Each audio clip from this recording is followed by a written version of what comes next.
Do you know what the early signs of botulism are? You just have an extreme reaction. That is it really. Some people feel like their mouth is closing up, that their eyes are shutting, they can't breathe properly. So yeah, it is like having an allergic reaction, and the onset is very, very fast. The pressure to have a face that looks like an Instagram filter is real. No pores, a defined jawline, big juicy lips, those perfectly round cheekbones. And more people are using non-invasive treatments like filler and Botox to get there. But are these treatments a good choice and are they safe? Well, I'm here with BBC Health reporter Annabelle Rackham. Hiya, thanks for having me. And we are going to break this down today. Annabelle, you probably saw that story back in June. There were about 30 people here in the UK and they were hospitalised after they had fake Botox done. Yeah, and it is more common than you might think. It's happening all around the world. So authorities are really worried about counterfeit Botox. And we've seen warnings in places like the US, in Colombia and Brazil, just to name a few. But before we get into those risks, we're also going to talk about how Botox works, the side effects. Is it a magical cure for wrinkles or will it just give you a frozen face? That's coming up today on What in the World from the BBC World Service. I'm Hannah Gelbart. So, Annabelle, let's start with the basics. What is Botox? Why do people get it? So Botox is actually a brand name for something that is a toxin. Now that actually, we associate that with being a bad thing. But in this case, whether it is good from a kind of medical perspective because it reduces the appearance of wrinkles. How does that work? It's a temporary treatment. So it lasts for a few months and it temporarily relaxes the muscles that cause your skin to wrinkle. And the way that it does that, not to get, too technical, is that it blocks nerve signals that would normally cause your muscles to contract. People do mostly get it for cosmetic reasons, but there are actually other benefits to having it. So in the medical world, it can be used to treat muscle spasms and also sweat problems too. So say you've got excessive sweating in your underarms, it's actually quite a common treatment for that as well. And the other thing I see everywhere on my socials are these big lips, right? So that's filler. How is filler different to the anti-wrinkle injections? So they're two really different things. I think the reason they get kind of conflated is that they sit under this, quick treatment. So people think that they can pop out in their lunch break and, go and get their lips done or go and get their Botox done. But the way they work is completely different. So I've just explained Botox to you. But with filler, it is quite different. That is there to add volume to the skin. So it's used in kind of two main ways. Firstly, for aging. So we lose collagen in our skin as we age. So people, when they get slightly older and don't look the way that they used to, they might get it in parts of the face that used to normally have a lot of volume.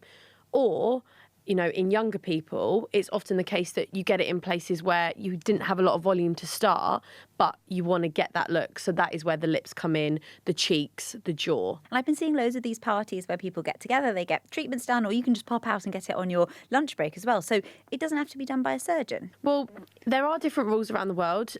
Every country is different. Here in the UK, the rules are quite relaxed. So there is a register that you can check to see if, a doctor or a nurse actually has the sort of legal practicing certificate to mean that they can operate. But like beauticians can do it here, they will go to a prescriber who will give them the medication. You can just go on a training course for 1 or 2 days and you can then the next day inject someone with Botox.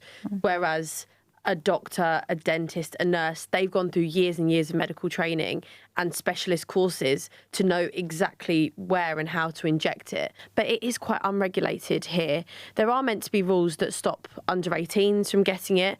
But apart from that, you can just walk into, a shop on the high street or a dentist or, a doctor oftentimes and just go and get it.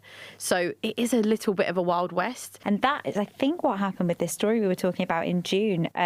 So there were about 30 people. They had all got their Botox done with what was an unlicensed product, and it ended up being fake Botox.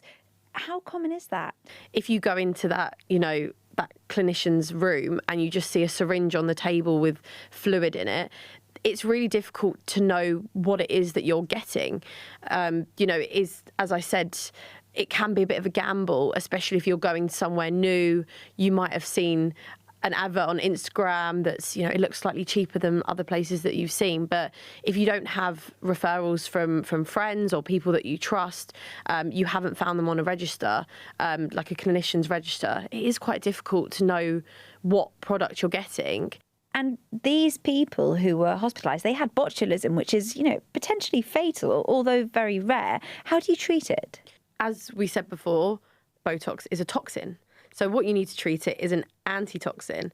And these are sort of things that aren't really kept in a lot of hospitals. And we actually heard that where it happened in the northeast of England, they had no stocks of this because, you know, it doesn't really happen very often. So what that does, the first line of defence is that it neutralises the toxins in the body. So it stops it spreading through and infecting the body. Do you know what the early signs of botulism are?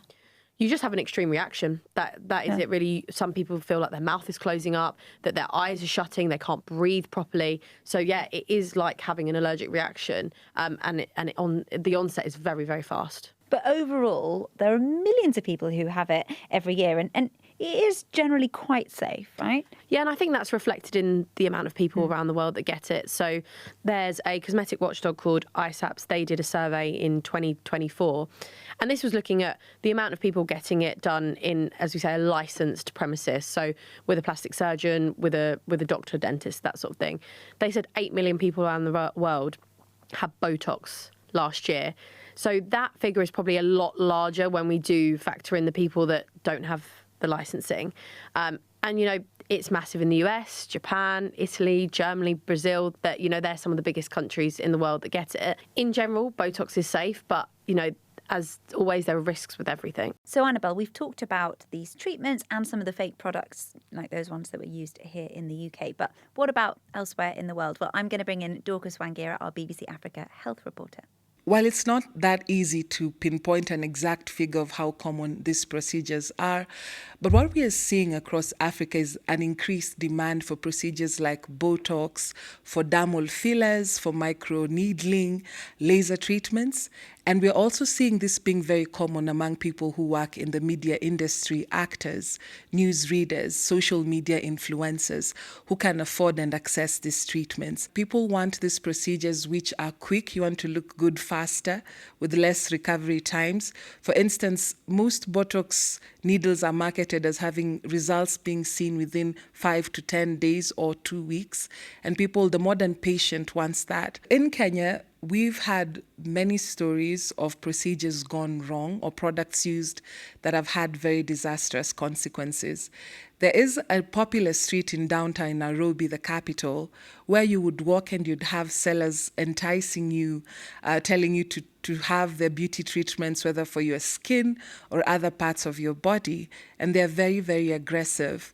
We've had stories where people have had injections and they've had severe reactions, particularly to substances that they were allergic to. Last year, there was a major story where a patient died while going through a surgical aesthetic procedure, and there was so much uproar over it, the clinic was closed, and it prompted the government this year to have a crackdown on clinics which were carrying out both surgical and non-surgical beauty procedures. So this year, Kenya's Health Ministry in February did look at 26 aesthetic clinics. It found that 20 were licensed, 3 were operating while waiting for the license, and 3 didn't have any license, and they had no registration. They also looked at more than 102 spas, but what they found was really alarming. Procedures like microneedling were being carried out by people who had no expertise, they were not registered, and they didn't even have what was needed for emergency procedures or in case of an emergency. So it's not just the clinics, it's also the practitioners who's doing this procedure, which has become a major concern here in Kenya and across Africa.